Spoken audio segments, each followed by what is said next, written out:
Chapter 38. John Bunyan. Those who have read John Bunyan's account of his spiritual history in Grace Abounding will recall how he was attracted during his deep soul exercises to listen to the godly conversation of several women seated at their cottage doors. By this circumstance he was helped into a knowledge of the truth. It was a time when light as to the true character of the Church, as composed of all real believers, was entering many hearts, and many were led to meet apart from the forms and ceremonial of the established Church, a movement doubtless much fostered by the fact that many of the clergy were worthless as preachers and many led ungodly and even vicious lives. In 1650, in the town of Bedford, a few believers, 12 in number, after much prayer and exercise and seeking God's guidance, gave themselves to the Lord and to one another, and unanimously choosing one of themselves as pastor, decided to meet together on simple Christian lines. The principle on which they entered into fellowship with one another, and upon which they afterwards received those who were added to their fellowship, was faith in Christ and holiness of life. This and the following quotations are from John Bunyan, His Life, Times and Work, by John Brown. It was to this little body of devoted Christians that these women belonged, whose joyful conversation had so impressed him. Their first pastor, John Gifford, was a wonderful example of a brand plucked from the burning. He had been a royalist officer during the Civil War and was a thorough man of the world, leading an utterly dissolute life. He was among a few who, after the victory of Parliament, were condemned to the gallows, but he escaped in an almost miraculous way. Suddenly he was convicted of sin by reading a Christian book and sought the company of the few Christians already referred to. They naturally feared him, as the early disciples did Saul of Tarsus, for, before his conversion, he so hated the gospel and the people of God that he had even contemplated killing one of the leading men among them.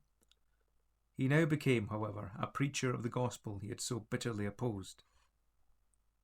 In Grace Abounding, John Bunyan himself pays tribute to Gifford in the following terms.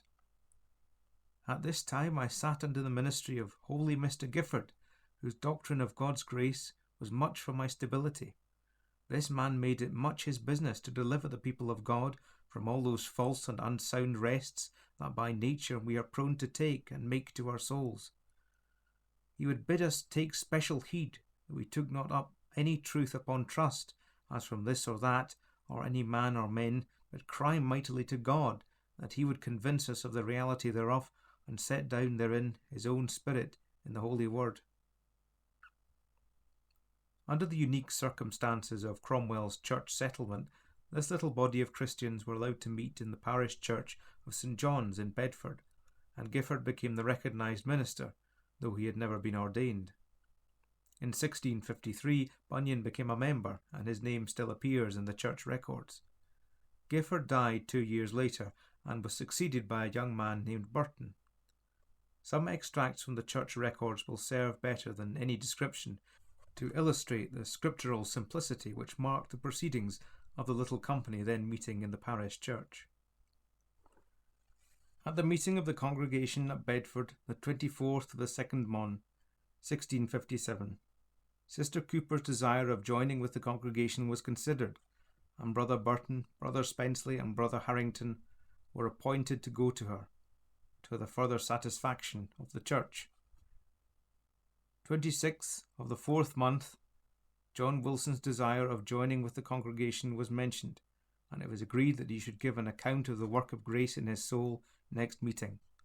Some brethren at Wollaston desiring to join in fellowship with us, it was agreed that before the next meeting a day should be set apart to seek the Lord concerning it. It was concluded likewise that members of the Church of Christ in and about Steventon may break bread with us, and we with them, as the Lord shall give opportunity. 1659, 29th of the 10th month. It was appointed that every monthly meeting some of the brethren, viz., one at a time, to whom the Lord may have given a gift, be called forth and encouraged to speak a word in the church for our mutual edification, and that one of the brethren be desired to begin next meeting, and that every third monthly meeting, especially all our brethren and sisters, be desired to come together without any delay or excuse. We are agreed to set apart the 5th day of the next week to seek the Lord especially upon the account of the distractions of the nation, 1660, 29th of the first month.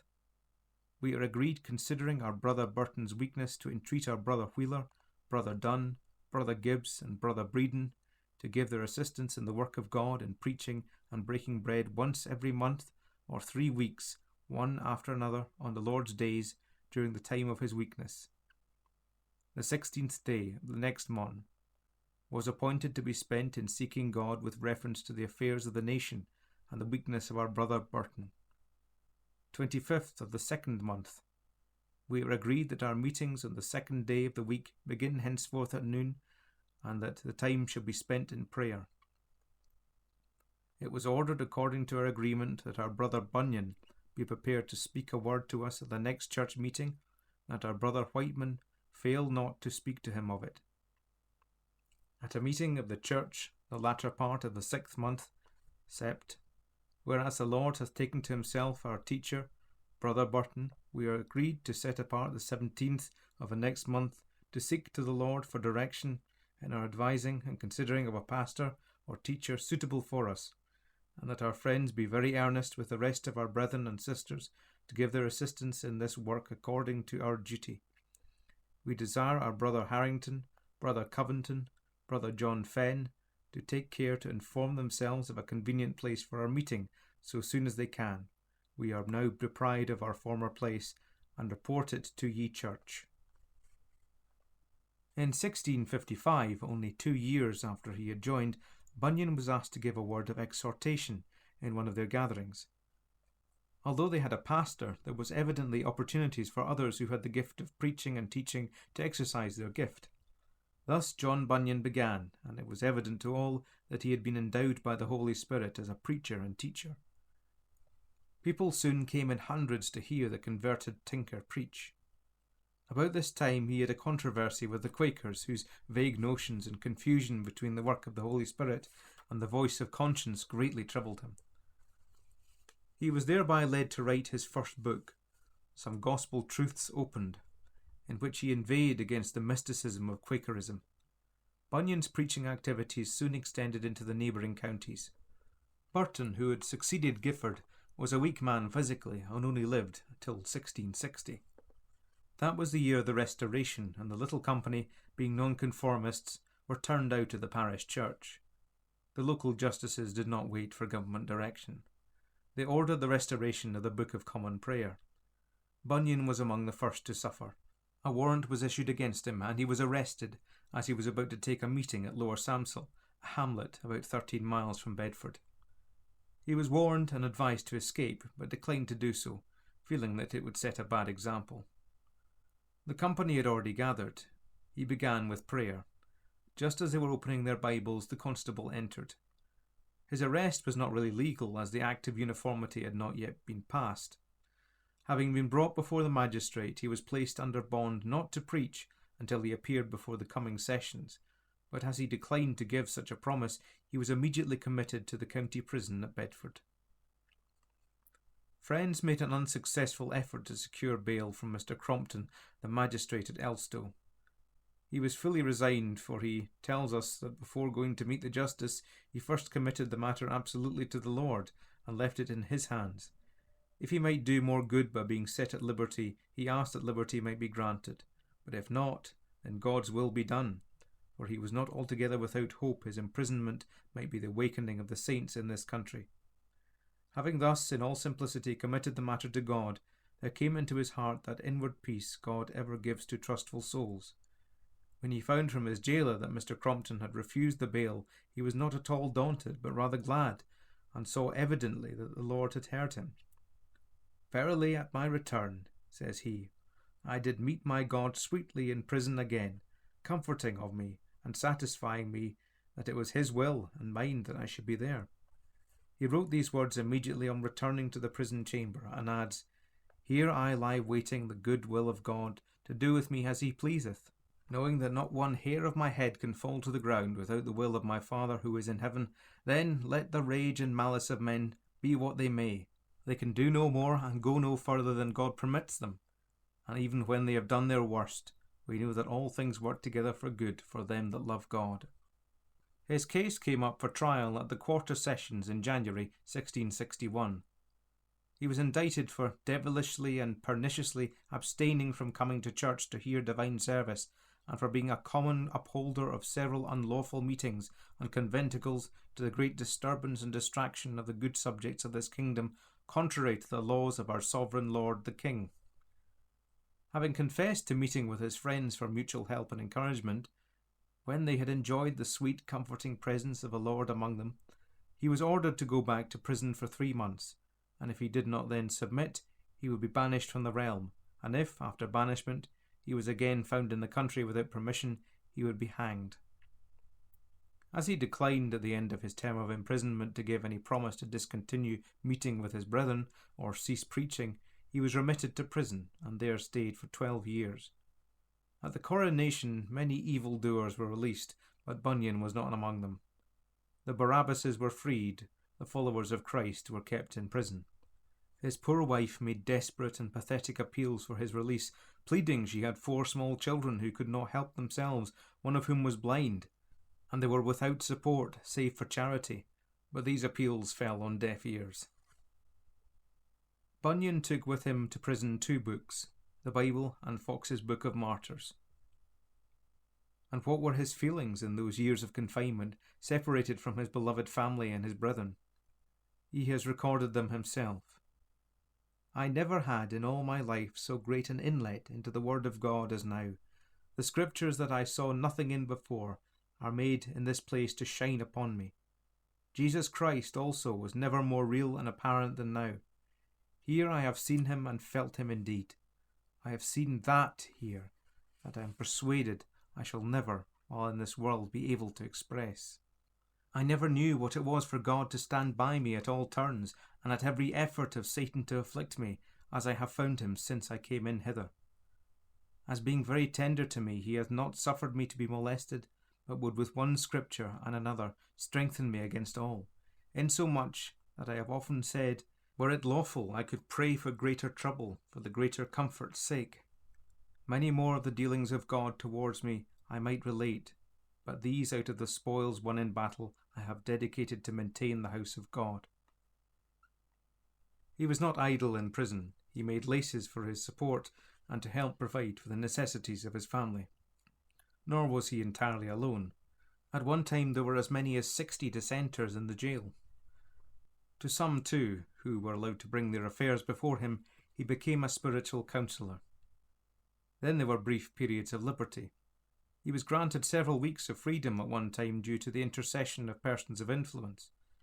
It was at such a time he wrote, Grace Abounding. However, he was again imprisoned. During the first 6 years of imprisonment he wrote 9 books. Pilgrim's Progress, the work which made his name famous, appears, however, to have been written during a short term of imprisonment in 1675, some years after the first 12 years had been completed. As already indicated in these pages, the period of Bunyan's imprisonment was a time of suffering for those of God's people whose light kept them apart from the state church. Paid spies received £7 or £8, even as much as £15 for a single conviction. Official records show how many hundreds of independents and Baptists in Bedford and adjacent counties were imprisoned. In March 1672, the King's Declaration of Indulgence was proclaimed. Meanwhile, Bunyan had already enjoyed some liberty, and his brethren in Bedford contemplated appointing him as their pastor. The relative minute in the church records is very interesting. It reads, At a full assembly of the church at Bedford, Jan 21st, 1672, after much seeking God by prayer and sober conference formerly had, the congregation did at this meeting with joint consent, signified by solemn uplifting of their hands, call forth and appoint our brother John Bunyan to the pastoral office or eldership, and he accepting thereof, gave up himself to serve Christ and his church in that charge, and received of the elders the right hand of fellowship. On the same occasion the names of others among them are recorded as men whose gifts and calling to the ministry and service of the church are recognised and approved. Under the authority of the new declaration, a licence was obtained for a meeting room, actually a barn, in Mill Lane, Bedford.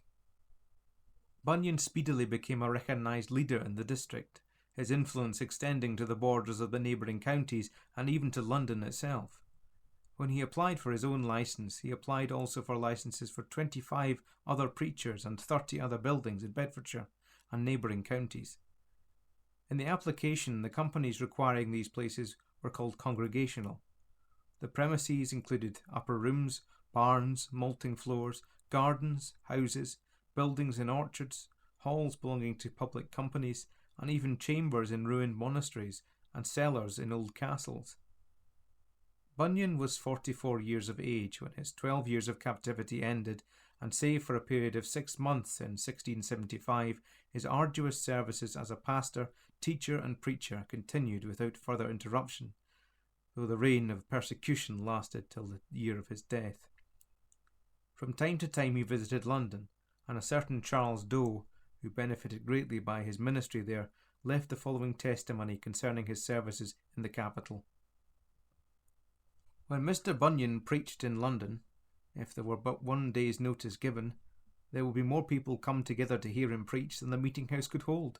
I have seen to hear him preach, by my computation, about 1,200 at a morning lecture by 7 o'clock on a working day in the dark winter time.